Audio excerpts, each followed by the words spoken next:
ಇಡೀ ಭಾರತದಲ್ಲಿ ಶ್ರೀ ಶ್ರೀ ಭಾರತೀ ತೀರ್ಥ ಮಹಾಸ್ವಾಮಿಗಳಿಗೆ ಸರಿಸಮವಾಗಿ ನಿಲ್ಲಬಲ್ಲಂತಹ ಮತ್ತೊಬ್ಬ ವಿದ್ವಾಂಸರು ಘನಪಂಡಿತರು ಮತ್ತೊಬ್ಬರು ಇಲ್ಲ.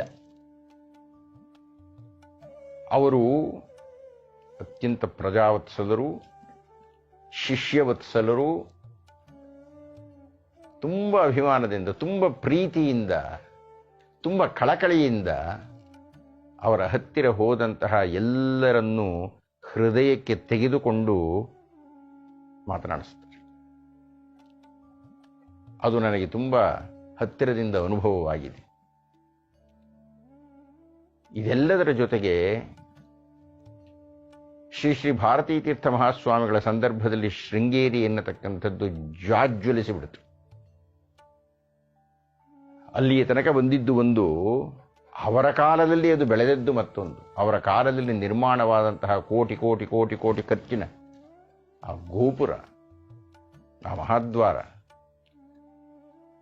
ಆ ಅನ್ನಶಾಲೆ ಎಲ್ಲವೂ ಅತ್ಯಂತ ಪ್ರಶಂಸನೀಯ. ಅದನ್ನೆಲ್ಲ ಮುಂದೆ ಒಂದು ಸಂದರ್ಭ ಬಂದಾಗ ನಾನು ಶ್ರೀ ಶ್ರೀ ಭಾರತೀ ತೀರ್ಥರ ಬಗ್ಗೆ ಮಾತನಾಡ್ತಾ ಅವರ ಹರಕೆ, ಅವರ ಹರಕೆ ಅಲ್ಲ, ಅವರು ಹರಸಿದ್ದು, ಅವರು ಅನುಗ್ರಹಿಸಿದ್ದು, ಅದನ್ನೆಲ್ಲ ನಾನು ದೀರ್ಘವಾಗಿ ಮಾತಾಡ್ತೀನಿ. ಇಷ್ಟಲ್ಲದೆ ಅವರು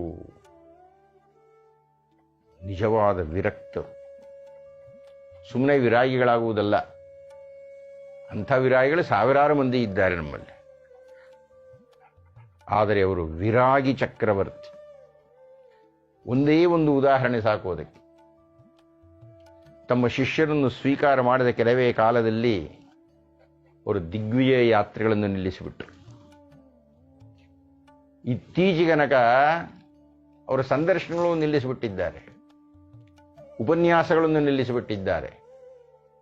ಆತ್ಮಾರಾಮದಲ್ಲಿ ವಿಹರಿಸುತ್ತಾ ಕೇವಲ ಏಕಾಂತದಲ್ಲಿ ತಪಸ್ಸನ್ನು ಮಾಡ್ತಾ ಇರತಕ್ಕಂತಹ ವಿರಾಗಿಯವರು. ಎಷ್ಟೋ ಮಂದಿ ಶಿಷ್ಯರನ್ನು ಸ್ವೀಕಾರ ಮಾಡಿಬಿಟ್ಟಿರ್ತಾರೆ, ಅವರಿಗೆ 80 ವರ್ಷ ಆಗಿರುತ್ತೆ, ಆದರೂ ಅವರೇ ಅಧಿಕಾರ ಇಟ್ಕೊಂಡು ಕೂತ್ಕೊಂಡಿರ್ತಾರೆ. ನಮ್ಮ ಶ್ರೀ ಶ್ರೀ ಭಾರತೀ ತೀರ್ಥ ಮಹಾಸ್ವಾಮಿಗಳು ಹಾಗಲ್ಲ. ನಿಜವಾದ ವಿರಕ್ತರಾಗಿ ಎಲ್ಲವನ್ನೂ ಶಿಷ್ಯರಿಗೆ ಒಪ್ಪಿಸಿಕೊಟ್ಟು ತಾವು ಏಕಾಂತದಲ್ಲಿದ್ದಾರೆ. ಇಂತಹ ಮಹಾನುಭಾವರು, ಇಂತಹ ಮಹಾಶಕ್ತರು, ಇಂತಹ ಪ್ರಜಾವತ್ಸಲರು ಅತ್ಯಂತ ವಿರಳ. ಹಾಗೂ ನಮಗೆ ಸಿಕ್ಕಿರತಕ್ಕಂಥದ್ದಕ್ಕೆ ನಾವು ತುಂಬ ಧನ್ಯರಾಗಿದ್ದೇವೆ. ಅವರ ದರ್ಶನ ಮಾತ್ರದಿಂದಲೇ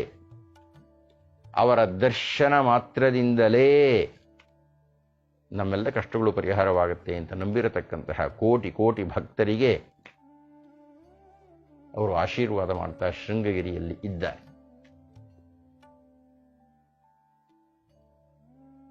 ಅವರ ಕರಕವಲ ಸಂಜಾತರು ಅಂತ ಪ್ರಸಿದ್ಧರಾಗಿರತಕ್ಕಂಥವರು ಶ್ರೀ ಶ್ರೀ ವಿಧುಶೇಖರ ಭಾರತಿ ಮಹಾಸ್ವಾಮಿಗಳು. ಅತ್ಯಂತ ತೇಜಸ್ವಿಗಳು, ಯುವಕರು, ಸಾತ್ವಿಕ ಶ್ರೀ, ಮೃದು ಮಾತಿಗಳು, ವೇದಾಂತವನ್ನ ಅದರ ಆಳದಲ್ಲಿ ಹೀರಿರತಕ್ಕವರು, ಸಮದರ್ಶಿಗಳು, ಅನುದ್ವಿಗ್ನರು, ಯಾವುದೇ ವಿಷಯವನ್ನು ಮುಕ್ತವಾಗಿ ಸ್ವೀಕಾರ ಮಾಡಬಲ್ಲಂತಹ ಹಸನ್ಮುಖಿಗಳು, ಶಾಸ್ತ್ರಜ್ಞಾನದಲ್ಲಿ ಮೇರುಪರ್ವತದಷ್ಟು ಎತ್ತರ, ಸಮುದ್ರದಷ್ಟು ಆಳವಾಗಿರತಕ್ಕಂತಹ ಅಧ್ಯಯನಶೀಲರು.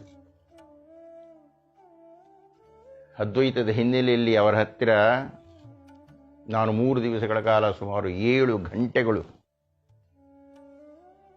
ಅವರ ಜೊತೆಗೆ ಸಂವಾದ ಮಾಡತಕ್ಕಂತಹ ಸುಯೋಗ ನನಗೆ ಲಭಿಸಿತ್ತು. ಆಗ ಅವರ ವಿದ್ವತ್ತನ್ನು ಕಂಡು ನಾನು ಬೆರಗಾಗಿ ಬಿಟ್ಟೆ. ಬರೀ ಬೆರಗಾಗಿದ್ದಷ್ಟೇ ಅಲ್ಲ, ಯಾವುದೇ ಹಿಂಜರಿಕೆ ಇಲ್ಲದೆ,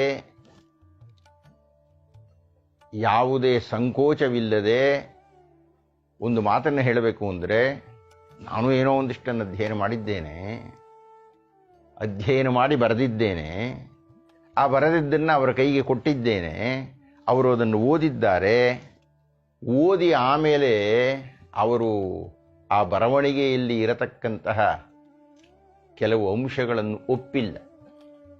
ಏಕೆ ಒಪ್ಪಿಲ್ಲ ಅಂತ ಹೇಳಿ ನನ್ನ ಜೊತೆಗೆ ಮಾತನಾಡಬೇಕಾಗಿದ್ದರೆ ಒಂದು ವಾಕ್ಯ ಸಾಕು. ನಾನು ಅವರ ಶಕ್ತಿಯನ್ನು ಹೇಳಬೇಕಾಗಿದ್ದರೆ ನನ್ನನ್ನು ಅಡ್ಡ ಅಡ್ಡ ನುಂಗಿ ಹಾಕಿಬಿಟ್ಟಿದ್ದಾರೆ. ಅಂತಹ ಮಹಾ ವಿದ್ವತ್ ಸಾಗರ ಅವರು. ಅತ್ಯಂತ ಎಳೆಯ ವಯಸ್ಸಿನಲ್ಲಿದ್ದರೂ ಅತ್ಯಂತ ಹಿರಿಯ ಅನುಭವಿಗಳ ರೀತಿಯಲ್ಲಿ ಗೋಚರಿಸ್ತಾ ಇರತಕ್ಕಂತಹ ಶ್ರೀ ಶ್ರೀ ವಿಧುಶೇಖರ ಭಾರತಿ ಮಹಾಸ್ವಾಮಿಗಳು ಆ ದಕ್ಷಿಣಾಮ್ನಾಯ ಪೀಠವನ್ನ ಅತ್ಯಂತ ಎತ್ತರಕ್ಕೆ ಕೊಂಡೊಯ್ತಾರೆ ಎನ್ನತಕ್ಕಂಥ ಭರವಸೆ, ನಿರೀಕ್ಷೆ, ಆಶೆ ಇವೆಲ್ಲ ನಮಗೆ ಉಂಟು.